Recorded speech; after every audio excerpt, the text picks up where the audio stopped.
Hello, ineffable being. How are you doing? I hope you're having a wonderful, magical day. I want to tell you that you are a genius. You are special. You mean the world, and you are loved. Today, I'm going to share with you a little bit of a purpose, a little bit of a background story, a little bit as to the why of this channel. Why do I share a video every day? Why do I not stop grinding? Why do I do a masterclass every day? Why do I share at the depth that I share? And quite frankly, it's for me it's the opposite. But I do have to acknowledge that I'm not the only human being alive, correct? There's other people, and other people have other understandings, and there's a whole bunch of different realities all in mixed up, jumbled up in this one large thing that we call humanity, or we call being alive, or we call being a human on planet Earth, right? We all coexist. What is reality? Well, it's not really that easily defined. I mean, sure, I might have defined it for myself, but the fact is, what I always acknowledge is reality is a synonym to belief system. What is the acronym here? BS. If you come from Western world, more so America, BS, you often hear that in terms of bullshit. So my belief system, my reality can be very well your BS. So I want to talk to you about why I share about living through the heart. And quite frankly, to me, I'm not a spiritual person. This isn't deep or taboo or, too scary or too spiritual to talk about. Quite on the other side, really, it's so simple. What is understanding? What is living through the heart? Living through the heart is internal, constant, conscious activity. What is activity? Well, if I'm talking, I am talking. I am consciously talking. Now, if I'm drunk, right? If I'm blistered drunk, and people tell me tomorrow when I wake up, dude, you were so funny, or dude, I can't believe you said that. Is that conscious or not conscious? Well, we like to say that's not conscious speaking because I don't know what I was saying, correct? Similarly, consciousness, thinking means just this, internal, conscious activity. Well, why is living through the heart so simple?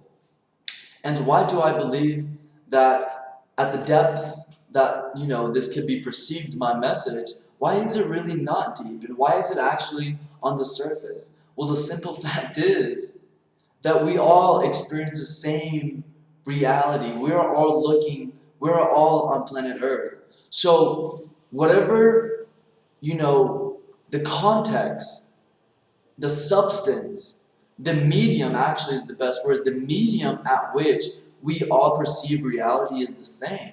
So now the words might change, right? Depending on where you're living, depending on how you feel, on your likes, your dislikes, the thought train that is your unconscious thoughts is going to be different. But the similarity lies in that we all have a brain, and at some point in life, we then become conscious that we can be a conscious being. And then what happens from this moment on? Well, now we have the option to listen to the CD, as it is commonly put, or we can sing our own song. So I used to investigate this whenever I was younger and really dive deep into it. Like, am I the only one that has thoughts? Because it's so new to you at one point, isn't it? And I ended up looking at it like, well, I have thoughts because I'm a human being, and human being means I have a brain, and I have the largest neocortex. First it's mammals, and then we get into apes, and then it's us. So, I started looking at these things, and I'm like, well, I'm pretty sure my parents experienced the same reality, except their music, their content that they listen to or that they play is different. But in essence, we're all human. then to some degree there has to be some similarities, surely, right? I mean, we all have blood that's pulsing, and we all have air constantly, about, 1 million breaths a day to 3 million. Some say 3 billion in a lifetime. I mean, that's pretty outstanding, isn't it? So this is really simple, living through the heart. If we can be honest with ourselves to realize, yeah, I'm physical. Like, I can't just walk through this wall here, right? Because I'm physical. Now, granted, if we want to be a little bit more intelligent, we can say, well, if we switch the atom, my atomic structure, so that my electrons mirror the vibration of this wall, then actually, in a literal sense, we would be able to pass right through things. If we remember back to physics, the reason why we can't walk through things, or we can't put our hands through things, is because the end of an atom, what are there? Everything's electrons, right?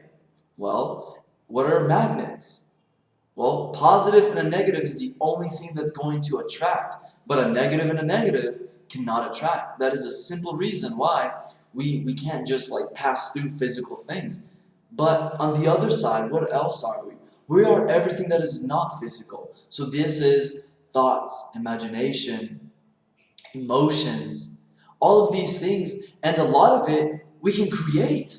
I can just imagine whatever I want to imagine. So the idea is, where did it come from? It wasn't there. I had to consciously create conscious internal activity. So living through the heart is really quite simple when we just look at ourselves for what we are. We are a massive energy that has a couple instruments, right? I call them the heart, the heart and the brain. One of them, they're both electrical instruments and they do phenomenal things. But the thing is, we can use them consciously, or we can just be autonomous and live by them, right? And that is the essence of living through the heart. But there's no difference between you and I. And Bob Proctor put it in these following words. If we get 1 million people and they all burn, I know this sounds, a little bit extreme, but bear with me. If 1 million people today are like, we all burn, what is left is the same thing, right? So we're made up of the same chemicals. Now, how you look and, again, your thought pattern might be different, but in essence, you have a thought pattern. So why to this degree? Why do I share what I share? Well, quite frankly, is life can be easy if you know a few simple laws. If you decide that my personality is going to create my reality versus allowing your reality to create your personality. Because your external life is really controlling how you feel and think unconsciously if you're not waking up to a vision of the future. How? Because every person, every place, every situation, every experience creates a neurological network in the brain. So to understand this a little bit further, let's talk about the cycle of life in this context. So our feelings created by the body are emotional signals, chemical signals. Okay, the brain is constantly receiving these chemical signals that the body releases, and it translates these into words that we know as thoughts. So body creates chemical signals, the brain receives them and translates them into electrical signals that we now call thought. And based on these thoughts, we make the decisions in our life. What we're going to eat, what we're going to wear, and so on. And based on these decisions, I have to create actions. And these actions create an experience. And the end result of every experience in our life is an emotion. And then we go right back to where we started. So if we understand just a little bit about ourselves, but not about the car that we drive or the clothing that we wear or the job that we have, but the intrinsic value in finding this intelligence full potential and expressing it, or at least walking in the direction to find your full potential in terms of what you actually are and your intelligence, then life just becomes riddled and simple, and you're just going to wake up and say, I'm a success, and wake up and say, I'm happy, and I'm going to just keep living my life and be an ineffable being. And then furthermore, I know what I suffered along my journey. I suffered that I couldn't reach out to my parents and share with them, hey, I believe like the human being is one connected to God, and God exists within and everything is God. But by this means that we also are, not to be prideful, but just to understand that there is a little bit of a spark inside of us. And we can call it the heart, we can call it spirit, consciousness, whatever word you want to call it. But that's what I was kind of, sharing with my parents. And they told me, Luis, you need to be quiet. Luis, you need to see a psychiatrist. Luis, you need to grow up. And this just really pushed me into a world where like, so am I crazy? Do they not also have thoughts? Are they also not the same as me, only they just look differently? So I went on to this journey of finding what it is that a human being is. And again, as I said earlier, it boils down to two dimensions. We're physical and not physical.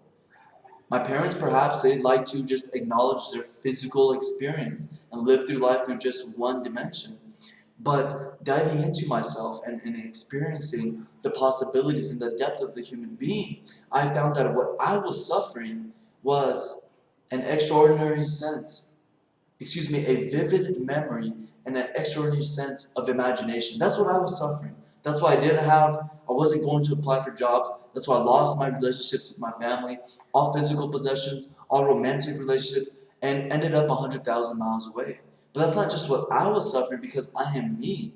Along my journey of stepping, into myself and began to create the ability to speak with others, what I have found is that that's what society suffers. We believe we believe our world is affecting us, or that we suffer life. But what we suffer, again, is a vivid memory and an extraordinary sense of imagination. We give it any number of amazing names: anxiety, depression, any fancy name you want to give it. But the simple fact is, as my mentor Sadhguru says, you can call it any fancy names, but fundamentally, your instruments have turned against you, or your instruments are not benefiting your life. And this is what he calls your platform. Our platform, ladies and gentlemen, ineffable beings, is our thoughts, emotions, energy, and body. So I invite you today to look at life at holistically. And it's not that hard. It's quite simple. You have thoughts, emotions, energy, and you have a body. But what is a good life? Is a good life a good view of the ocean? A good life means this right now, the experience of life right now, is pleasant or not. That's going to determine the success that you have, the happiness and the loving relationships. The good view of the ocean is good if you have it, but if you don't have it, then what are you? But if what you do have is a good, pleasant interior, then life becomes riddled and you can go on about your life and overcome whatever you want, obstacles, stress, anxieties, and create the actions in your present day that are going to result the tomorrow that you want to create. This is why I speak to the degree that I speak. It's not because it's too profound or because it's too deep or because I'm a guru or because I'm a spiritual person. It's because there's science and facts. It's because we can literally say what the brain is and what the heart is, and there's sufficient evidence to show that long-term effects of stress downregulate genes and create disease. We start thinking about our problems and we fire those chemicals. So what exists on the other side? If negative thoughts can create sickness because they create stress, and stress for a long time creates disease, on the other side, the question is, as Dr. Joe Dispenza puts it, can good thoughts, positive thoughts, make us well and happier? The answer is absolutely yes. Ineffable being, I hope you've enjoyed this video. I hope you've enjoyed this video and received a little bit of value. Hope it's motivated you to dive into yourself and just look at yourself for what you are, and to understand that it's not complex. I can either sing my song or be singing someone else's song that means listening to a certain song. And I invite you to start singing your song. Tell yourself how much you love yourself. Tell yourself what your dreams are, what your aspirations are, what you believe in. And in this simple life, we will become one, because where one goes, all go. If you did not receive value from this video, from this content, then also please put down in the comments. And if it was a waste of your time, I'd love to hear it so I can better the content, tweak it a little bit, and perhaps we can all share in the magic that is life. Please give this video a big thumbs up, subscribe, and share. I hope to see you on the side of the light. Goodbye.